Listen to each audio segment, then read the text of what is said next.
It's your girl Morgan Renee tuning in with you all. Oh, not live on Facebook. Need to run that back. Peace, peace. It's your girl Morgan Renee Myers tuning in with you all for another reading of the Hood Health Handbook. I've been reading this solely between Facebook and YouTube. Normally, if you check out my videos, I'm usually on Facebook and Instagram and uploading to YouTube. But as I get more devices and get more equipped with this, going live more consistently, I'll probably be live on all streams or something to be dedicated to one channel. But I like reading this live on YouTube. So I'm going to just pick up where I think I left off. I didn't watch the last video. And I haven't been putting markers of where I stopped. But I'm assuming because I stopped in this section that this is the page I ended on. So I'm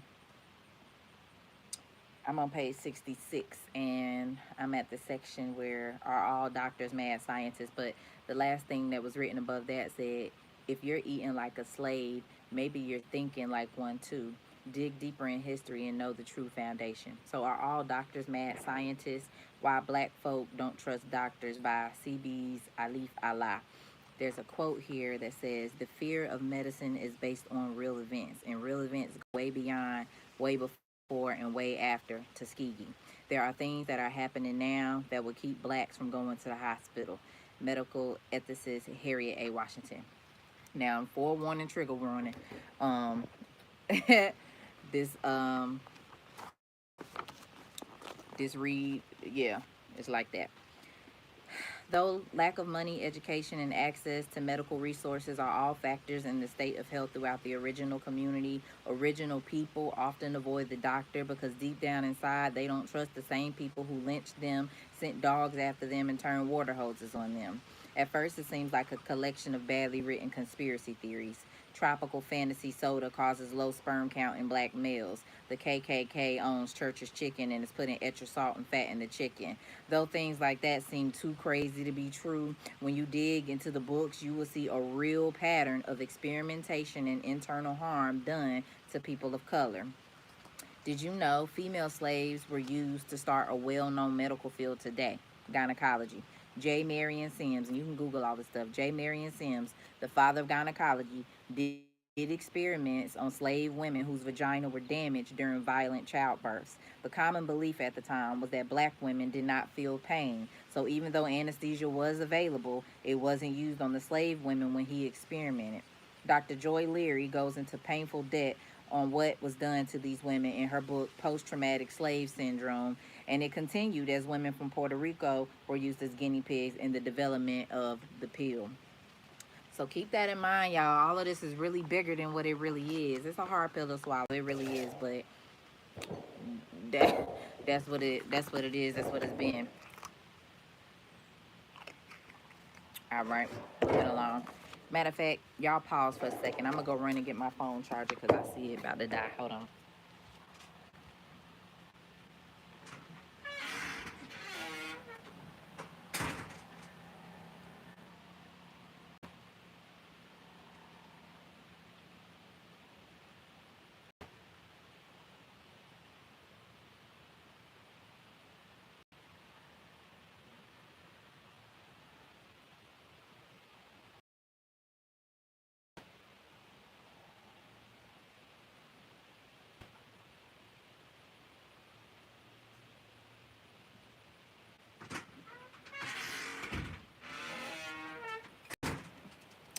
All right, my bad. I should have been more prepared. All right, let's get my baby charged up now. I'm on YouTube too, y'all. Y'all should go check out my YouTube channel, Morgan Myers, how I spelled on Facebook, MorganMyers, with the red logo and the yellow M inside of it. All right, good to go, baby. When I get my camera crew, it ain't gonna, y'all ain't gonna be able to handle me.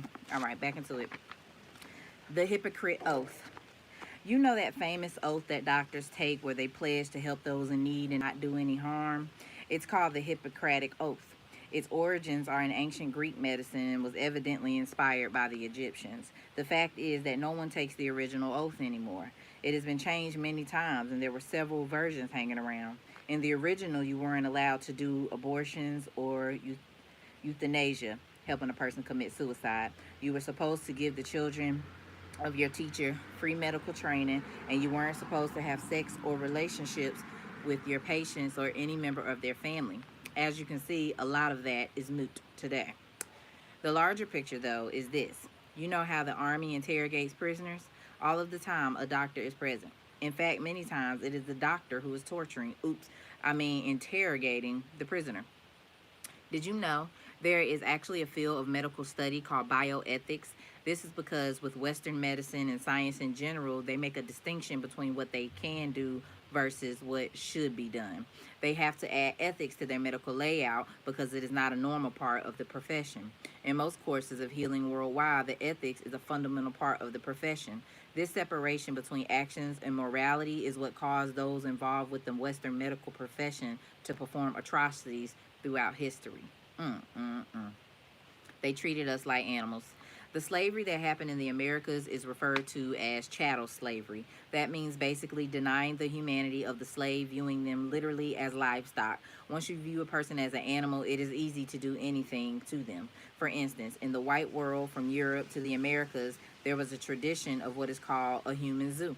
Look into people like Otabinga, Sarti, it's supposed to be Sarah Bartman, but Saartjie, I guess was her African name, Saartjie Bartman and Ishi. These were all original people who were kept in zoos or exhibitions to be gawked at by white people. Otabinga was kept in the Bronx Zoo in a cage right next to animals as evidence of the popular blacks equals monkeys thing. Sarah Bartman, called the Hottentot Venus, had her body violated in many ways, even after death. Yeah, they did. Y'all gotta look her up if y'all don't know about her. The real big bottom is what she was known for. She had a protruding buttocks, and after her death, they like cut her open and kept different parts of her body. Just ridiculous. Ishi was placed in an exhibit to be entertainment for white people. This was all part of viewing original people as animals. This isn't just in reference to African Americans. To varying extents, Native Americans, Asians, and other groups were viewed as savages or exhibited as oddities and curious wonders also. But there's no denying that people from Africa received special attention. Often, whites paid to poke, prod, and probe the flesh of these vulnerable captives. They went hand in hand with the practices of slavery, particularly the exhibitions and inspections at slave auctions. Naturally, people who were treated like animals would eventually be used as guinea pigs. Jack your body. The historical record of human experimentation by the medical and scientific community in the West is extensive. They tried to make it seem like only the Nazis dealt with human experimentation. In chattel slavery, a slave master would breed his slaves like cattle, trying to make slaves a superior stock. Since slaves were treated as property, a slave master couldn't be held liable for anything that he did to his slaves. As a result, every gruesome and inhumane thing imaginable was tested on slaves. Even now, fertility drugs and birth control devices are often tested on third world countries. Also, defective formula, recalled prescription medicine, defective condoms, which don't pass the safety regulations of the U.S., and even tainted blood plasma are often sold and dumped in third world countries. That's, ooh, ooh. Blacks, Indians, American eugenics, and Nazi Germany. In America, during the late 1800s and early 1900s, there were communities that were referred to as triracial isolates. These were basically groups that were combinations of blacks, Indians, and poor whites. Through intermarriage over a period of time, they understood themselves to be different. They basically became communities of people of color that were hard to tie down as specifically Indian or black. Whites felt threatened by them because they couldn't classify them. As a result, there was a huge eugenics campaign. Eugenics meaning the science of changing a population by controlling who people can sleep with and reproduce with against these groups. States started to pass eugenics law in the late 19th century. These laws allowed them to mercifully kill those who they label as mentally ill, or the open to interpretation label feeble-minded, and to perform forced sterilizations and forced abortions. This was always tied to race. In fact, one of the earliest groups advocating eugenics was the Immigration Restriction League in 1894. They wanted to limit immigration from select countries because they didn't want the white stock of the Americas to be diluted. So eugenics became a tool against the poor and people of color. Oh, yeah, by the way, in 1916, Margaret Sanger, one of the founders of the Planned Parenthood, was a huge advocate for eugenics and strategically planned clinics in black neighborhoods. Let's rewind, let's go back. They said the definition of eugenics, meaning the science of changing a population by controlling who people can sleep with and reproduce with. The state started to pass eugenic laws in the late 19th century. These laws allowed them to mercifully kill those who were labeled as mentally ill or, open to the interpretation, labeled feeble-minded, and to perform forced sterilizations and forced abortion. These were put in the laws as something that could be done.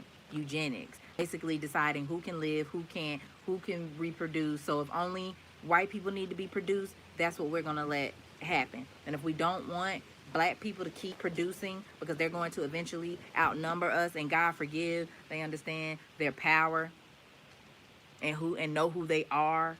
So yeah, we'll we're behind eugenics. We're behind disseminating black life. We're behind putting planned parenthoods in their neighborhoods, in the black and brown and poor neighborhoods. Sure are. Yep, so Margaret Sanger was a part of that. In 1916, Margaret Sanger, one of the founders of Planned Parenthood, was a huge advocate for eugenics and strategically placed clinics in black neighborhoods. She wanted to provide her race, though people nowadays like to soften the reality by claiming she was only trying to improve America as a whole, ignoring the fact that her work was clearly focused on eliminating undesirables, which, again, were predominantly blacks and the mentally ill. And though people focus on what Hitler did to Jews, they leave out part of the story. Hitler was inspired by the eugenics movement in the Americas. Another little known fact, even though there weren't many blacks in Germany at the time, Hitler was so concerned about their presence that he vowed in Mein Kampf, I guess that's a book, I don't know, Mein Kampf, Meinkampf, to eliminate all children born of African German descent. The Nazis set up a secret group, Commission Number 3, to organize the sterilization of these Rhineland bastards to maintain the purity of the Aryan race. In 1937, all local authorities in Germany were to submit a list of all the mulattoes. Then these children were taken from their homes or school without parental permission and put before the commission. Once a child was decided to be of black descent, the child was taken immediately to a hospital and sterilized. In addition, Raphael Schecht's book, Hitler's African Victims, tells of thousands of blacks killed during Hitler's regime.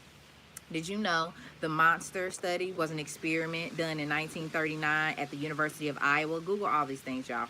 It was done on 22 orphans. It was a stuttering experiment where the researcher divided the children into one group who would receive positive speech therapy and the other group would receive quite the opposite. You can imagine the psychological consequences. They knew it was wrong because they kept the details hidden until fairly recently. They didn't want to tarnish the professor's good reputation.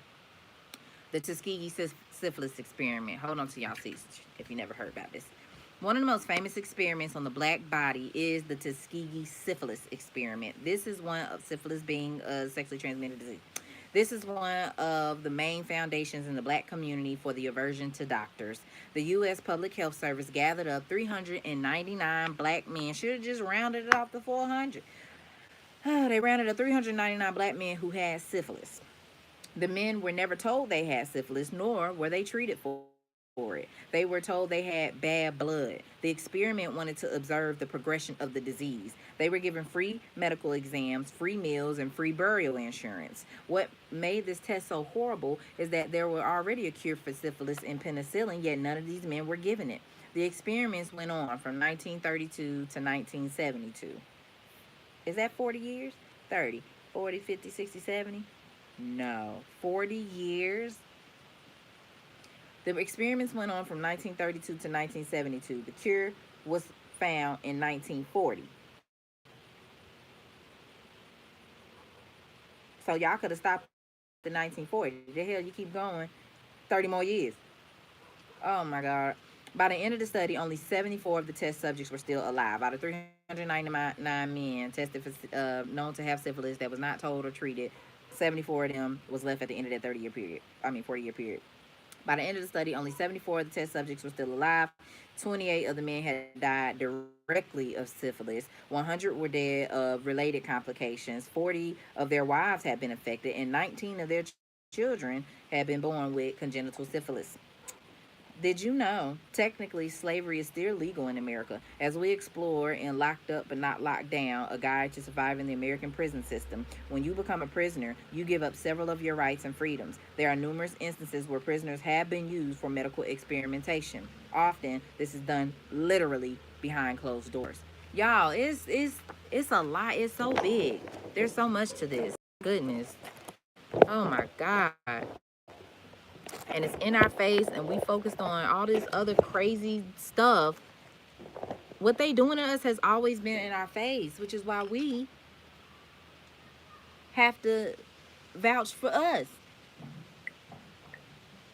We got to get back to knowing how and taking care of our body, growing our own food, making our own clothes, spending our own money with each other, manufacturing and producing our own things as much as humanly possible, because obviously they don't care, and they're going to do whatever to rid us, to test us, to keep us down, because we are a powerful people when we know who we are and we band together. Oh Lord, let's see how much more I can get through this, because this be intense. That's why I have to keep stopping and coming back to this read, because this book ain't no joke. The Hood Health Handbook, diet and nutrition, sickness and disease, healing and prevention and hygiene, like it's bigger than just what you're eating. It's the whole mental thing, spiritual thing. We are at war. We are being attacked on all sides, all fronts. And if we not guarded and knowledgeable of that, that's why I come on here and I read, because a lot of people not reading. They not reading thoroughly. They not reading a little 2-sentence status, so they not reading. We get out of school and we just done with education. We don't study no more. And yeah, but I ain't here to antagonize y'all. But that's why I do what I do, because it's necessary. Hold on, my other phone over here keep twisting. I'm on YouTube and Facebook. All right, now be still. Moving on, the Guatemalan version of Tuskegee. Yeah, and this happens all over the globe. This happens all over the globe. It ain't just in America. Between 1946 and 1948, U.S. government researchers intentionally infected hundreds of people in Guatemala, including institutionalized mental patients with gonorrhea and syphilis without their knowledge or permission. Many of those infected were encouraged to pass the infection on to others as part of the study. What? Like, what was happening at the same time in the U.S. in Tuskegee, many, if not most, of those infected never received treatment. In September 2010, Secretary of State Hillary Clinton made an apology. Of course, they didn't admit to the hundreds of other similar incidents the U.S. was involved in, nor did they say they stopped doing such reprehensible research. Of course not, because they didn't. Just throw a little sorry out there.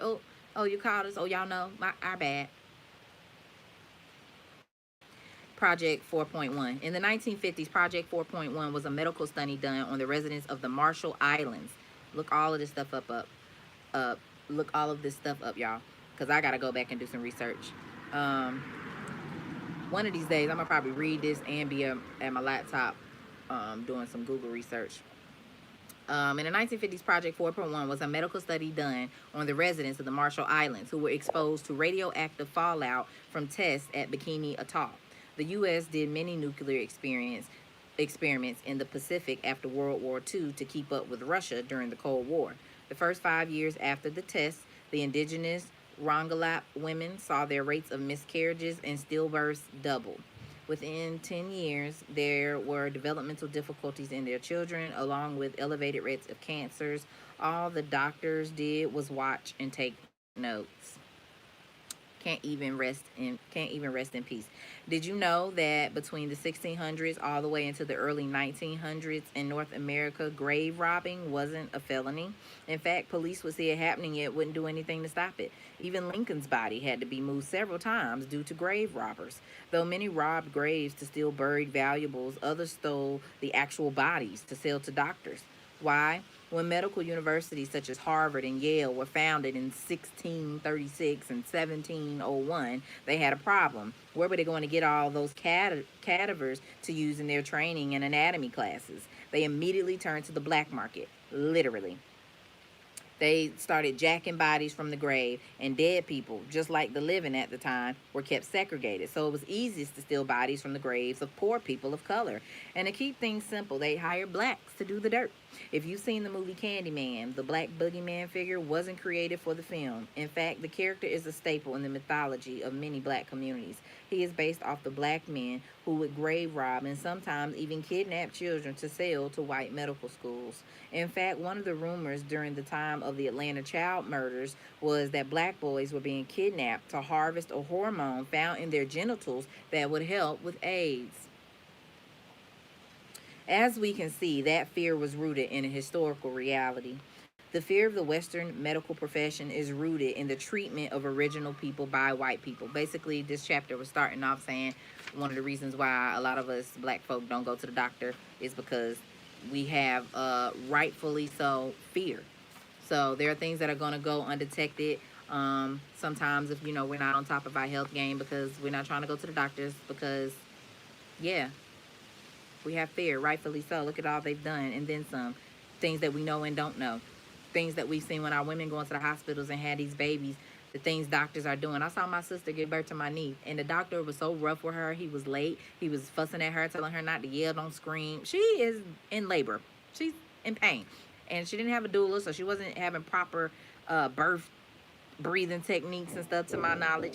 And then he rushes her. He pulls my niece's head out. He cuts her vagina and pulls her head out without letting her just push. This was her first vaginal birth. She had a C-section, the first baby. So this was her first vaginal birth.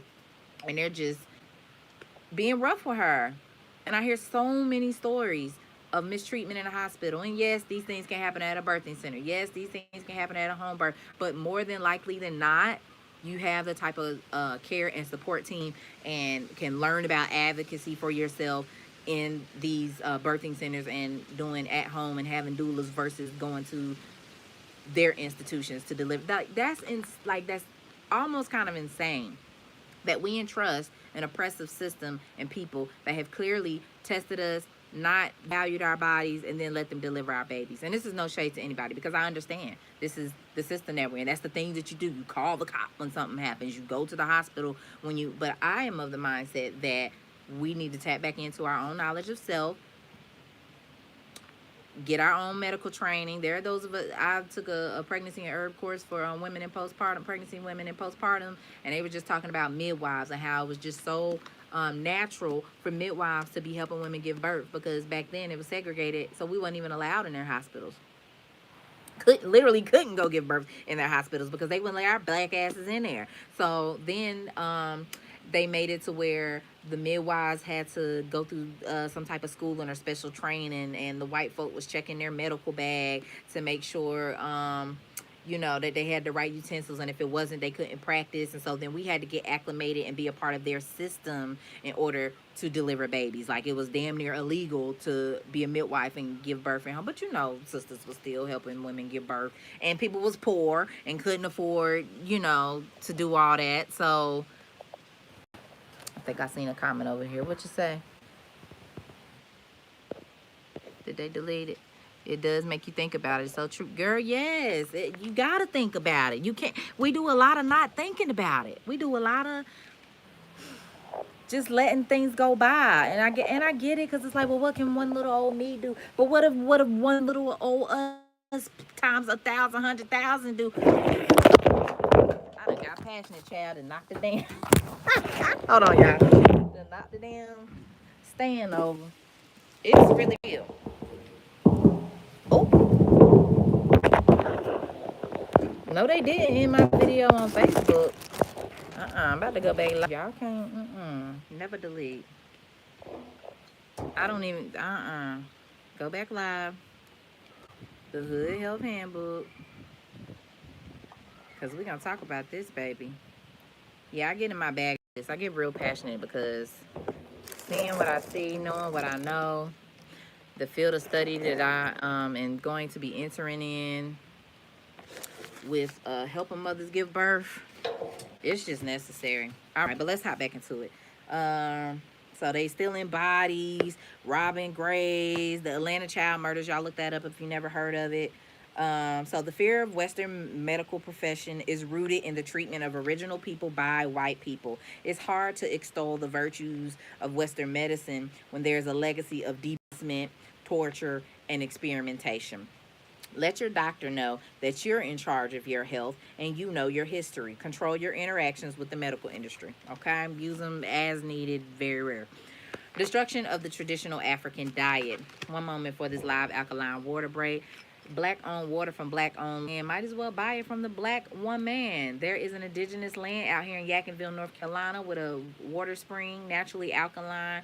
The pH is anywhere between 7.5 and 8.2. We do ship glass and plastic. We also offer gallons and subscriptions to 5 gallons, but you got to be in one of our eastern states where we deliver: North Carolina, Delaware, Atlanta, Philly, that, all up and down the East Coast.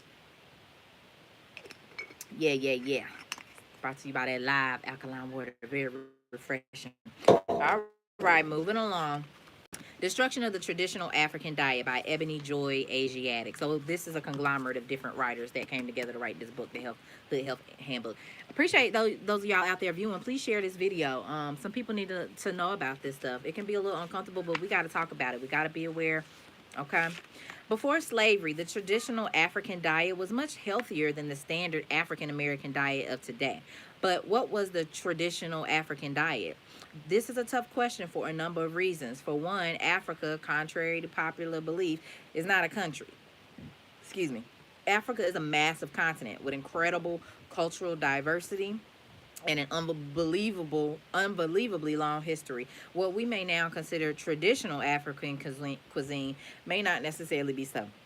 Let me explain. 1,000 years before Europeans stepped foot on the African continent, African peoples were trading herbs and spices, rice, banana, and sugar cane with Asians. When Europeans arrived in Africa, they carried with them foods from the Americas, including maize, corn, cassava, yuca, peanut, tomato, chili pepper, and pumpkin. Before the Asian and American introduction of foreign foods, a traditional African diet consisted of edible leaves, roots, tubers, corms, C-O-R-M-S, I gotta look that up, corms, rhizomes, which are like ginger,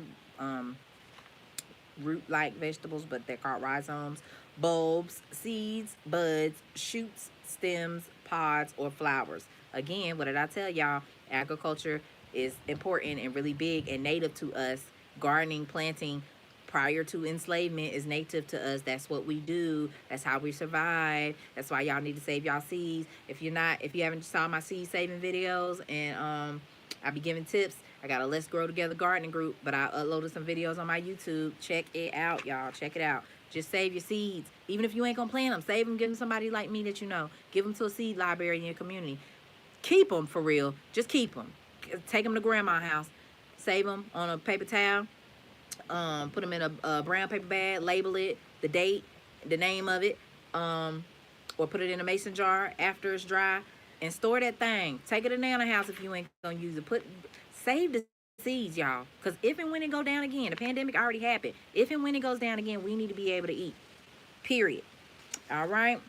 So they just named a whole bunch of different stuff. The African diet consisted of leaves, roots, tubers, corms, rhizomes, bulbs, seeds, buds, shoots, stems, pods, or flowers. Also, various African peoples had distinct methods of cooking and food preparation. As stated in The Last Crops of Africa, I'm assuming that's a book, it's in italicized, and it got a little quote from The Last Crops of Africa.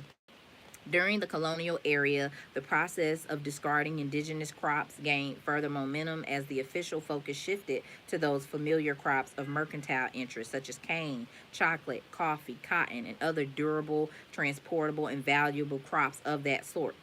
Indeed, during those times, subsistence crops were also entirely neglected in organized agriculture, while valuable exportable cash crops were cultured, harvested, graded, and protected against rodents, insects, and decay with exceptional efficiency and dispatch. And an end result of these historical trends was that most of Africa's food these days come from a mere 20 or so species, almost all of foreign extraction. Did you know of the continent's 100 highest yielding crops, only cowpea, yam, and okra are indigenous to Africa? Wow. Okay. Although the traditional African diet has been altered by the introduction of various foreign food staples, indigenous African crops are still grown and have a variety of health benefits. Among these native crops are amaranth greens, bambara beans, baobab, celosia, things I've never heard of, dika, eggplant or garden egg, egusi, if you ever had that igusi and fufu, there's this girl named Kunle, well, Mimi of Kunle's Cuisine out here in North Carolina, in the Greensboro, Lexington, Winston area. And she's been making a lot of igusi and fufu out of plantain fufu, cassava fufu. And I had never heard of it, but it is, an African staple, which is really cool. Agusi, insect, I'm gonna have to look up all of this. Lab, locust bean, long bean, marama, native potatoes, yam bean, and shea. Shea butter is often used as a skincare product throughout the world. However, in Africa, it is also used as cooking butter. Very interesting. Health deficiencies due to diet. Many illnesses that peoples of African descent suffer from are due to the Western Standard American diet, or the SAD diet, Standard American Diet. This diet either provides too few or too many vitamins, minerals, and nutrients. A lack of or overabundance of certain elements in the diet can conflict with the melanin based biochemistry of African people.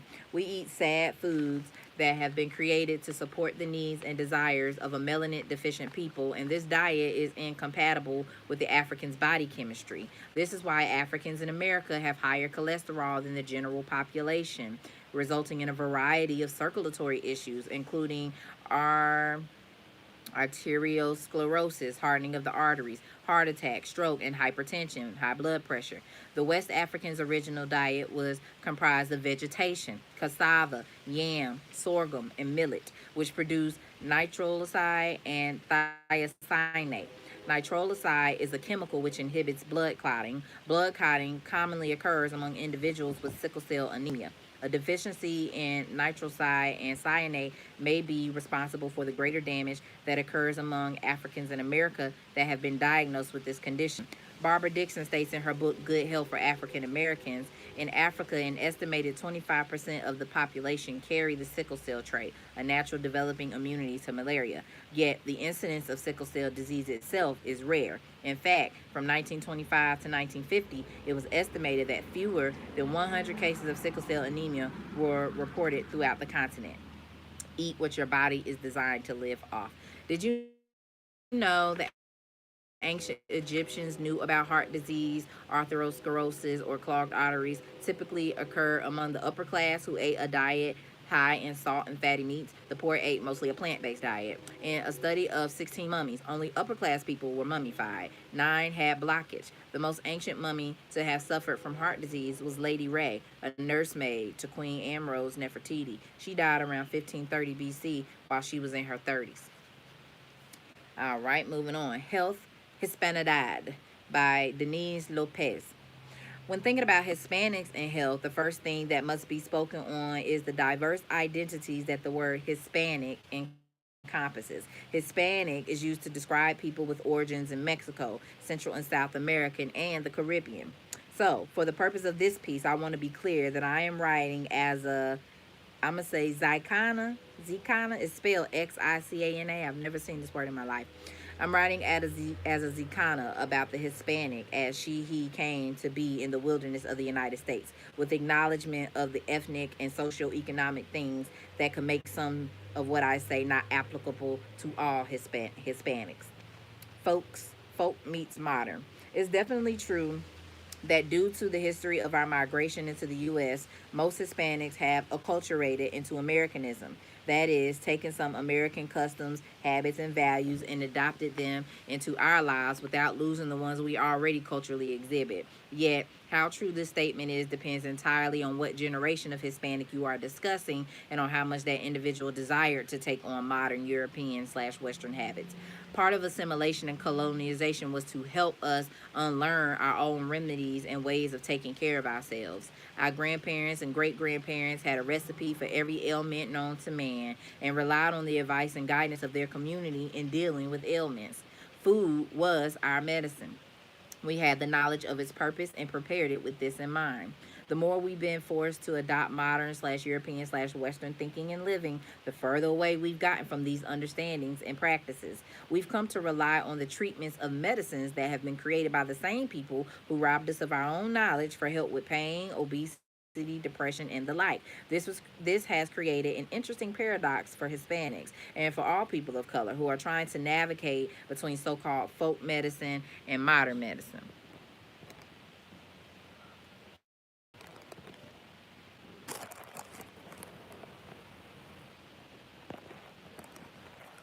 Okay.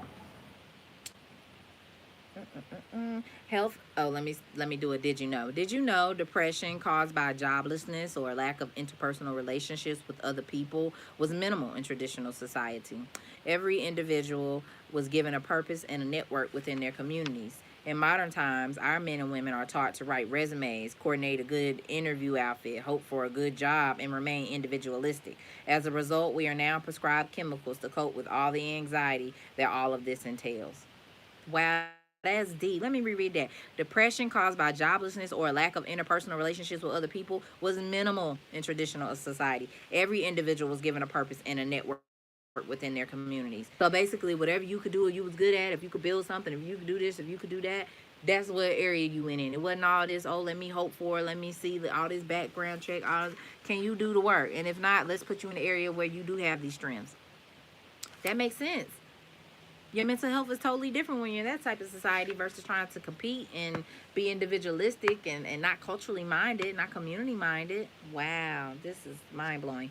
Health maintenance through folk practices, incorporated massages, platicas, open communication, discussion, and counseling talks. Limpias, cleansings using herbal bath soaps, rubs, and scents, meditation and exercise, productive work within the community, and a diet incorporating mostly fruits and vegetables. While this may sound very basic and practical, think about the practices we are taught to incorporate in modern medicine. Instead of a massage or activity or medicinal herbs and food, we allow doctors to cut us, prod our bodies where they hurt, and or prescribe us chemicals to dull the pain, not cure the pain, but dull the pain. This, of course, leads to even more dependence on the doctor, the drug, and the entire modern healthcare system. Another example of dependence on the system is that instead of us relying on traditional diet and reproductive activity to stay healthy and slim, we are taught that we must count calories, purchase a gym membership, become a Jenny Craig member, and take more pills to lose weight. I must note that not all modern health practices are bad, but we have to consider what brought us to the point of being sliced by strangers and living drug induced idle lifestyles. While Hispanics still incorporate folk practices when dealing with health, we and generations to come will have to deal with the paradox of finding ourselves existing somewhere between a traditional and modern health lifestyle and all that brings the healthcare system experience. And speaking on Mexican Americans, comedian George Lopez hit the nail on the head when he said that we will not go to the doctor no matter what. While a lot of the reason why a lot of the, while a lot of the reason why is rooted in the folk practices that I touched on, this also has to do with our experience when we do go to a healthcare provider for help. It's usually cold in the doctor's office, and I'm not just talking about the temperature. Doctors hardly make eye contact while touching you in a very personal manner. And for Hispanics, there's also a language barrier, the physician's bias, and a lack of insurance. Communication is already difficult when you share the same language, customs, and ideas with the person you're speaking to.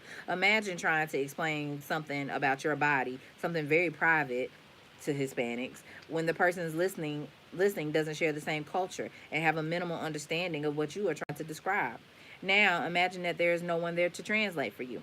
Now you're anxious, and the attending doctor and nurse are frustrated. I worked in the scheduling department for a well known ophthalmologist center in Houston, and when a Spanish speaker called, if I couldn't talk to them, they were either left on hold until I could attend to them, which was sometimes up to 20 minutes, or transferred to someone who was annoyed by the fact that they had to translate outside of their department, or they were hung up on. Imagine being a literate and respected person in your own community, but being stripped of all dignity and shown no courtesy to you when you walked into a doctor's office for help that you didn't even want to resort to them for in the first place. Mm, mm, mm. Miscommunication and mistreatment often go unaddressed in the healthcare setting due to the doctor's prejudices and the respect, and machismo, power play, factors of the Hispanic identity.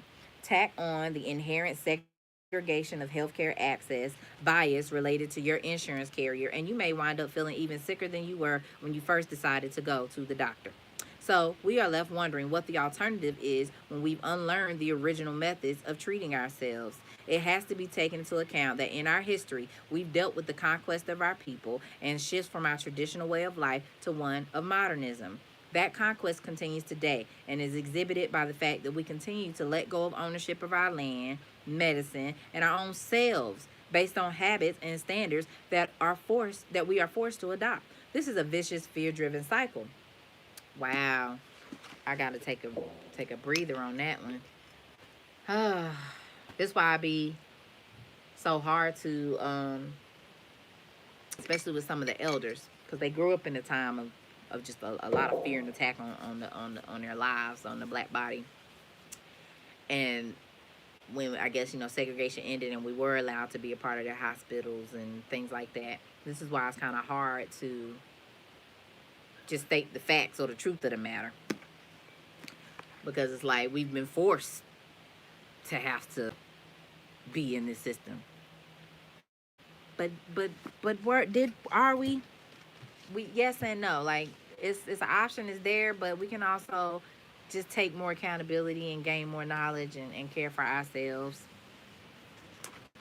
Yeah, preventative maintenance so we don't have to fool with them.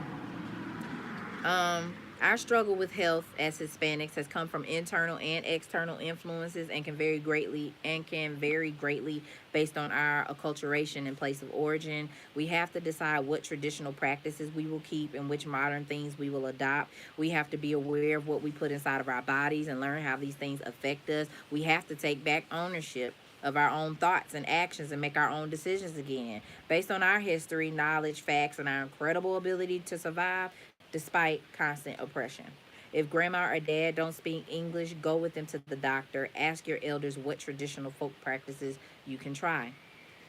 All right, moving on to the next article, which is entitled American Food Only Has a Dash of White in It. Native American Foundations of American Cooking by CB's Alife Allah. The Pilgrims and other whites who were a part of the first wave of the European invasion into the Americas were poor people. They came generally from the lowest rungs of European society and didn't plan out how they were going to survive in the New World. Most of the food they brought from Europe wouldn't grow. They had no knowledge of native fruits or vegetables and lacked hunting skills. A sport reserved for the upper class, illegal and considered poaching to hunt on land one did not own. But they survived because the indigenous peoples showed the invader which foods they could eat and how to hunt. So when you see Billy Bob on the Country Network hunting in his camouflage, remember that his ancestors were taught these skills. Okay, Europeans were taught the skills of camouflaging, trapping, grease painting, and the use of decoys to hunt deers, rabbit, duck, geese, pigeons, turkeys, alligators, caribou, and bison, as well as new methods such as down south barbecue, which comes from the Taino word barbecue, referring to the method of applying a dry rub of spices to meat and slow grilling it over a fire pit. Add blueberries, sunflower seeds, various squashes, pecans, and nuts to this new diet.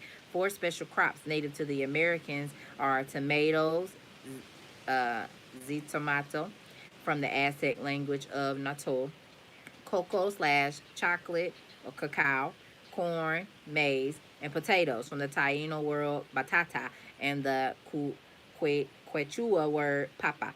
See the history of soul food. For information on the impact of indigenous traditions and food on American cuisine. Native American health Then by Will Stoller. So basically, the book, it's a bunch of different articles by different authors in this one book. So it'd be skipping around. So now we on Native American Health Then by Will Stoller.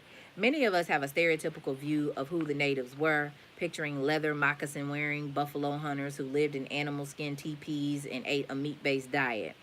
However, this type of lifestyle was not commonplace and was almost exclusive to the Apache Indians. Most of the other nations lived very differently and only changed their way of life as a direct result of European expansion.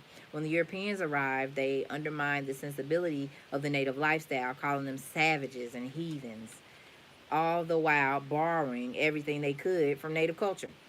These Europeans did not possess half of the extensive medical knowledge they observed or even how to grow food. It was the noble savages who taught them. While the natives had everything from toothpaste to shampoo, the Europeans were real dirty heathens, outlawing bathing, which caused their diseases to spread rapidly.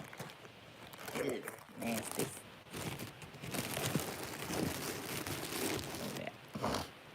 The sweat lodge and tempering. Today, medical experts have no problem telling you that they don't have a cure for the common cold.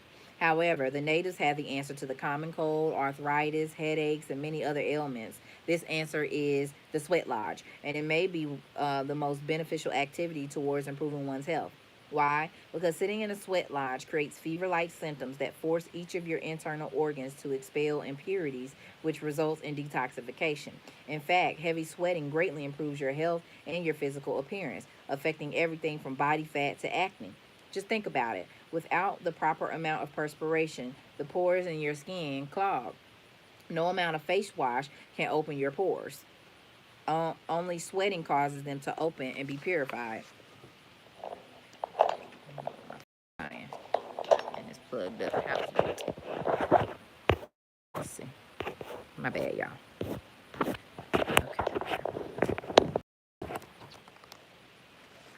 Okay. Okay, so you need to sweat. So while this might sound unpleasant, wait a minute. Only sweating causes them to open and be purified. On the polar end, there's tempering. Until the advent of heated water, most people who didn't live near a hot spring would bathe in cold water. During the winter, they might have had to use ice water. While this might sound unpleasant, like sweating, this is also very good for you. Tempering improves your blood circulation, which is probably getting worse by the minute. In fact, by the age of 30, most people show signs of organ eutrophication, wasting away caused by poor circulation to the capillaries. The capillaries are the smallest veins and they are thinner even than a strand of hair. The circulatory system transports your blood anywhere from 60,000 to 100,000 miles running throughout your entire body. We can only imagine how difficult it is for our blood to make it to every end of every capillary. This is where tempering helps blood circulation to take place. You can apply this technique to your lifestyle simply by adding ice to a cold bath. Sweating and tempering go hand in hand, stimulating the body to find and destroy diseased cells, resulting in a reverse of degenerative diseases of the liver, heart, kidneys, and in some cases the mind. So real quick, there's this spa in Atlanta called Jeju, and Jeju Spa. It's $35 to go in. You can stay in there all day. Some people bring their sleeping mattress. I mean, not sleeping mattress, their air mattress or their sleeping bag and nap in there. So it's great for travelers for sure. And if you're unhoused for whatever reason and need to take a good shower. But anyways, they have an area where it's divided by the sexes, the men and the women. So the women if you want to get in the pools and stuff, you have to get completely naked. You have to shower, and then they have like a jacuzzi. They have a warm pool, and then they have a cold pool. Then they also have different saunas in there. You can also get massages. You could do a yoni theme. Like, it's amazing. So, yeah, and it's Asian run, but that's some of those Eastern practices and health modalities were and are a lot more beneficial than some of the things we doing over here or not doing in the Western world. I'm gonna wrap up with this: Native American healing with plants. Native Americans lived in a constant exchange with the earth. While being careful not to take too much, they would use all that nature had to offer. When sick, and usually before it got bad enough to be called sick, they relied on plants as their medicine. In fact, the American pharmaceutical industry grew out of the voluminous body of Native American and enslaved African medicinal knowledge. Over 200 medical drugs and their sources, including aspirin, can be linked back to Native Americans. The Great Spirit is our Father, but the earth is our mother. She nourishes us. That which we put into the ground, she returns to us. And healing plants she likes to, and she gives to us likewise. If we are wounded, we go to our mother and seek to lay the wounded part against her to be healed. Animals too do this. They lay their wounds to the earth. Big Thunder of the Wabanki Alokni. Yeah, Mama Nature be healing. Sometimes ailing animals will follow and observe to see what plants they would eat to heal and get well. The bear, revered for its intelligence, was considered a reliable source of herbal remedies. Thus, you have Native Americans who recall legends where they say it was the bear who taught us how to do this, and indeed the bear did. Everything on the earth has a purpose, every disease and herb to cure it, and every person a mission. This is the Indian theory of existence. The healing practices can vary from individual spiritual tradition, prayers, and rituals because there are about 500 Native American nations, each having their own unique knowledge and understanding on the value of healing plants that Mother Earth gives us. Most of the ailments these plants would treat are the kinds of things you'd experience if you were living a natural, healthy life. Not like us nowadays needing medicine for man made diseases like diabetes and cancer. Why do I say man made? Because man has made himself sick with unhealthy habits and a toxic environment. And if you really want to get deep with it, it was the man made them who made man, us, as sick as we are today. Try a sauna or a cold shower. Matter of fact, break a sweat and get your blood circulating with a run. Detox and strengthen that body. All right. All right. Get your workout in. Go visit a sauna, a spa, take a cold bath or a shower. Be well out here, people. Okay. I'll be back reading this again sometime soon. Peace and love.